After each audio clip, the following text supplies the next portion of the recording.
5/14/23 పుట్టారా? ఇది 5 సిరీస్. బుధుడు అధిపతి. ఇంగ్లీష్లో చెప్పాలంటే మెర్క్యూరీ. ఈ 5, 14, 23 నంబర్ మిగతా 8 నంబర్లతో కూడా మంచి రిలేషన్స్ ఉంటాయి. ఒక్క 3, 12, 21, 30 తప్ప. సో 5 సిరీస్లో పుట్టిన వాళ్ళు 3 సిరీస్లో పుట్టిన వాళ్ళని మ్యారేజ్ చేసుకుంటే ఇబ్బందులు వస్తాయి. సో ఎన్ అంటే 5, ఎస్ అంటే 3. సో ఒక పెద్ద heroine letter N, S marriage చేసుకొని విడిపోయారు. వాళ్ళ ఫాదర్ ఎన్ఏ, ఆయన మ్యారేజ్ చేసుకున్న ఫస్ట్ మ్యారేజ్ ఎల్, వాళ్ళు డైవర్స్ అయింది.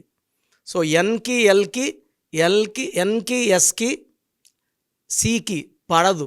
సో లెటర్ ఎన్ వాళ్ళు ఎల్ లెటర్తో, ఎస్ లెటర్తో, సి లెటర్తో మ్యారేజ్ చేసుకుంటే high chance of divorce is there.